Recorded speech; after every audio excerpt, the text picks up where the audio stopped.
60 seconds. The funny thing is coconuts were not indigenous to that area of the South Pacific. Okay, Raul, we need names. Yes, yes. No, it's true. Yeah. Hey there, this is Raul. Boy, are you lucky I'm a morning person. How many people do we have? Okay, super, one player. Go ahead and type in your name. Another thing, are you looking for a 7-question game, or I'm on it? No, 30 seconds. We're gonna need an ice. You know what? I think you ought to take a chill pill about the size of a phone book. Hey, they want to start the game. Everybody get ready. Category, please. And now climbing up the charts all the way to #1. Let's take a look at living life as a rock and roll renegade. You give me a right answer, I'll give you $3,000. Okay, suppose in a last-ditch effort to make some more cash for the station, Arthur Carlson decides to hire out the WKRP DJs for private functions. Considering whom he's hiding from, which of the following gigs might... Gordon Sims went AWOL from the Army, and as a cover, he works at WKRP as the night DJ under the name Venus Flytrap. Yeah, I guess Cincinnati would be the place to hide, though. I mean, the Army probably thinks who the hell is going to choose to live in Cincinnati. All right, pick...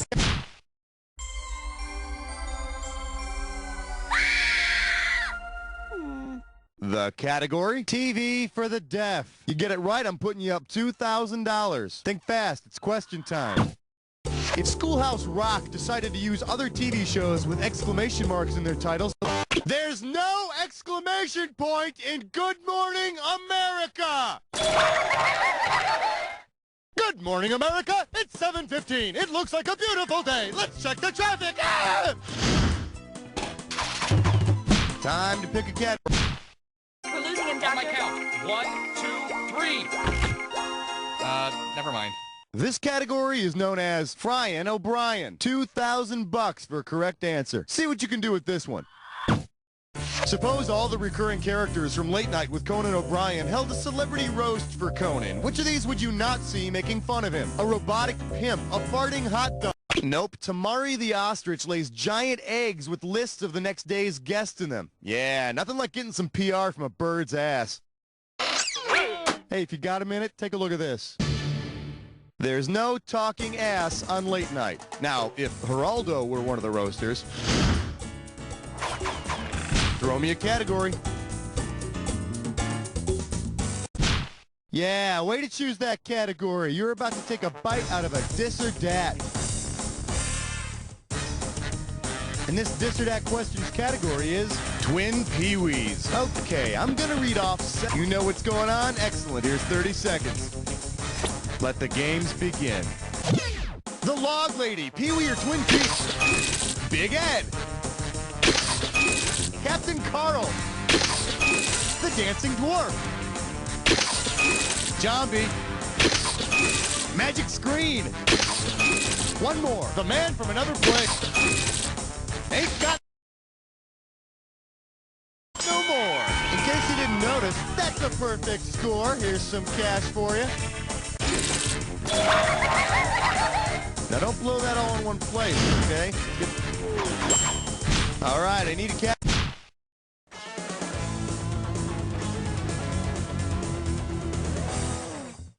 We're calling this one When Being Unemployed Isn't Fun Anymore. How does $2,000 sound? Hey, check me out. I'm a commercial. Are you tired of being unemployed? You've read the classifieds. You've used connections. You've even gone to a headhunter, and you still don't have a job. Well, it's time for a visit to the big giant headhunter. In what field? On the show Third Rock from the Sun, the big giant head is the unseen leader who Harry communicates with from Earth. And judging by his name, he's probably got connections in the adult film industry. Give me a category.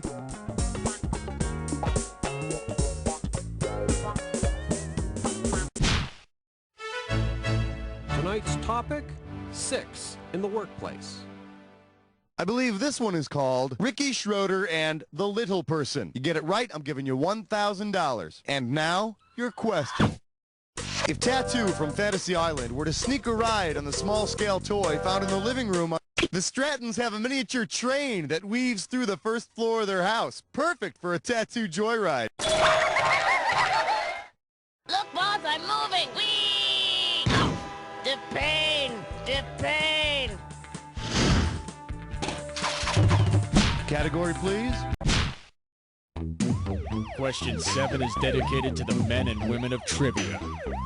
Let's have a big warm welcome for Hey Macaroni. I got $2,000, says you don't know this one. Hey, the rumor mill has it that the artist formerly known as Prince has decided to change his name once again. Say the artist formerly known as Prince decides to change his name to the artist formerly known as Prince Spaghetti Day. Based on the ads, what day was he formerly known as? Wednesday? According to the commercials, Prince Spaghetti Day falls on Wednesday. You just make sure you save some room for dessert. We're having raspberry beret. You know, the kind you find in a secondhand store. Time to pick a category. Join us as we explore the fascinating world of 8. Well, what do we have here? Did I ever tell you about my Uncle Ron? We're playing for $3,000 this time. Hey, if anyone ever tells you that the cast of Welcome Back, Kotter was typecast after that show, you drop this bomb in their lap. What un-Horshack-like role did Ron Palillo play? A werewolf who never says, ooh, ooh, In the 1983 cartoon Rubik, the Amazing Cube, Ron Palillo, TV's lovable Horshack, extended his career by providing the voice of a Rubik's Cube that came alive and had magical powers when it was solved.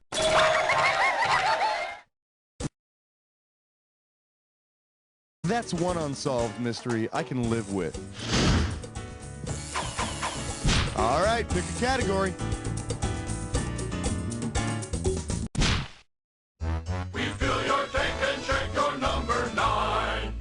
For your viewing pleasure, artificial fruit flavor. I'm gonna make this one $1,000. One question coming right up. Suppose you bite into a piece of fruit, and in the center you find Nat serving burgers to the kids from Beverly Hills. The kids from 90210 hang out at the Peach Pit. 90210? No wonder that peach tasted spoiled rotten. Huck to it! Throw me a category. The following is a test of question 10. This is only a test. Shake hands with pier diving and breast implants prohibited. You get it right, you get $2K. Heads up, here it comes. Say LA County passes a law protecting ocean life from possible silicone contamination. Since Pamela Anderson could no longer work as a lifeguard, to which job Pamela Anderson was the tool-time girl on Home Improvement, but quit her job to concentrate full-time on Baywatch. Which is the same thing my cousin Billy did. Okay, you made it through one round. Let's see what happens in round 2. Let's do it. Don't forget, everything in round 2 is worth double, so heads up. All right, I need a category. 11, come on, girl. Good question. May I introduce, Is the Price Right? You want $6,000? Give me your right answer. Hey, did you know that the first TV commercial ever aired was a 10-second spot for Bulova watch time in 1941? It's true. And gee, guess what the question's about? If a Bulova watch cost $10 in 1941, how many would they have had to sell to cover the first commercial ever aired only cost $9. Of course, that was back in the days when TVs only cost a nickel, and nobody watched them anyway because they had to go to bed at 4 in the afternoon so they could get up and plow the king's land the next day. Give me a category.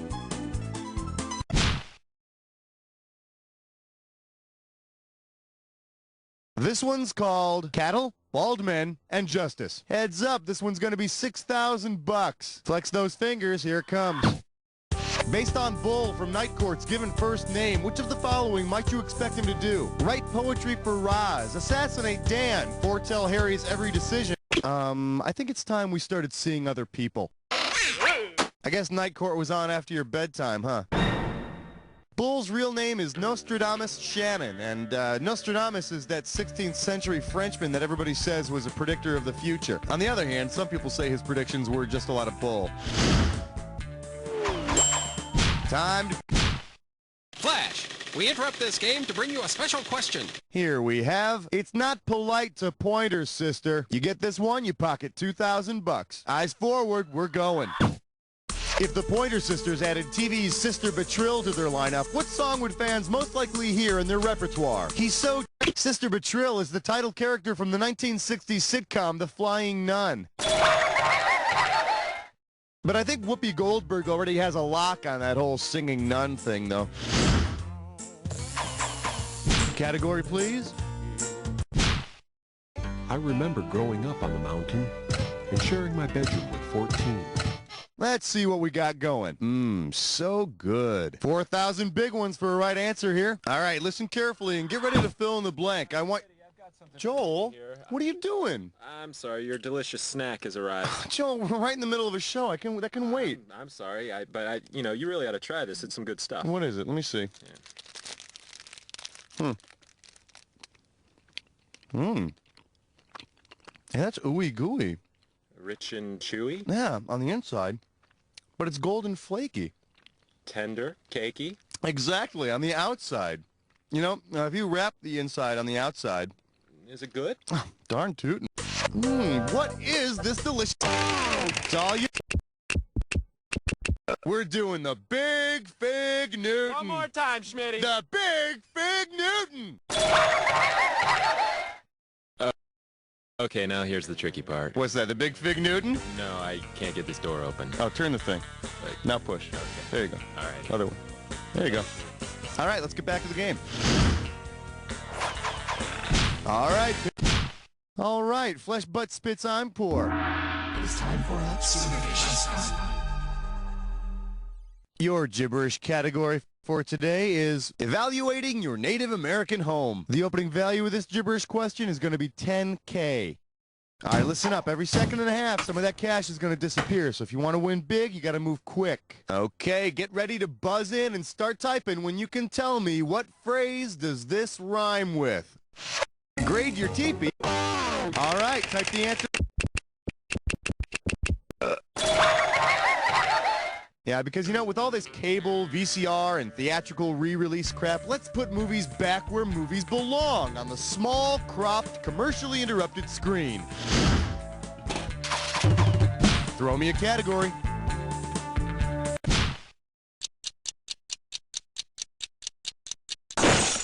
For your enjoyment, what's up, Doc? Sit up straight. This one's going to be worth $6,000. Okay, SAT fans, grab your number 2 pencils because I got an analogy coming your way.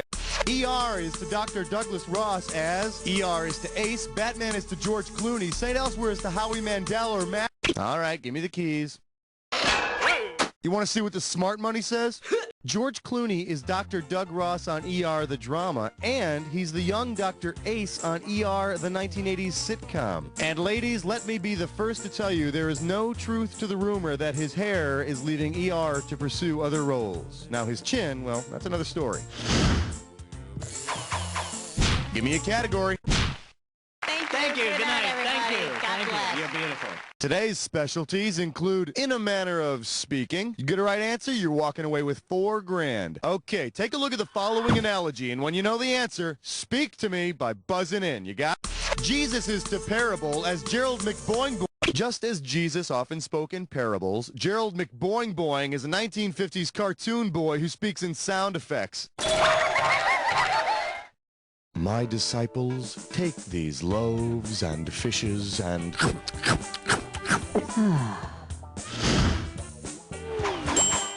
All right, I need a category. You know what? You're playing great. I'll stop bugging you now. You know what? Actually, just one more question. Question 18. All right, give it up for you're a big fat what? $2,000 for a correct answer. Okay, imagine you're a teacher and you're having a really bad day. You tell your students to bear with you because you're becoming a bit frazzled. Well, one little boy thinks you said, I'm becoming a big fraggle, and he begins to freak out. Why? He thinks you're out to get Dorothy and Toto. Fraggles are those little frizzy-haired Muppets that live in the hole in the wall, otherwise known as Fraggle Rock. I had a teacher just like that in grade school. She lost her job when they found out she was a sock. Time to pick a category.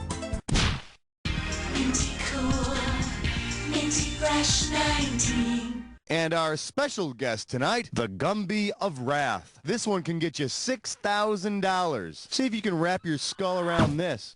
Suppose that times get tough for Gumby, but he realizes that his old boss still owes him a paycheck. Given the show where he started, what might you hear an angry Gumby say? Howdy doody, cough up. Nah, if it were Clutch Cargo, Gumby would have threatened a fat lip. For the curious, here's the right answer. Gumby was originally part of the Howdy Doody show. Yeah, but he didn't stay there too long. You just can't run around saying damn it all the time on a kid's show. All right. Question 20 now concludes its broadcast day. Coming at you, Field of Sallies. If you know this one, you're getting $4,000. Hey, did you know that Sally Field actually had a TV career after The Flying Nun? Oh yeah, Sally starred in a short-lived 70s show called The Girl with Something Extra. Given the characters something extra, what could they have renamed the show? The Girl with Psychic... Oh yeah, baby, I can see right through that one. I could have given you some cash if you picked this one.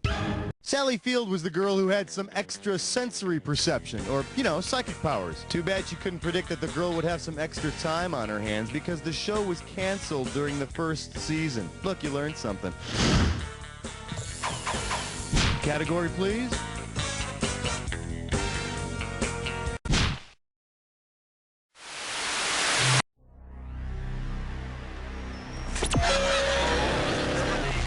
You're about to embark. A little edgy, aren't we? I thought someone switched to decaf. Here, try this clue. I'm the oldest. I can do whatever I want. I also happen to be the most attractive. See ya.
I couldn't have done a better job myself, because I wouldn't have played by myself. I would have found something else to do, you know? Now, but seriously, player one, and this isn't easy for me to say. You don't know Jack! Great show, everybody. Lovely work as usual. Raoul Hun, what's going on now? Yeah, look, if you want to play another game, just, let me know. The roaster is crafted in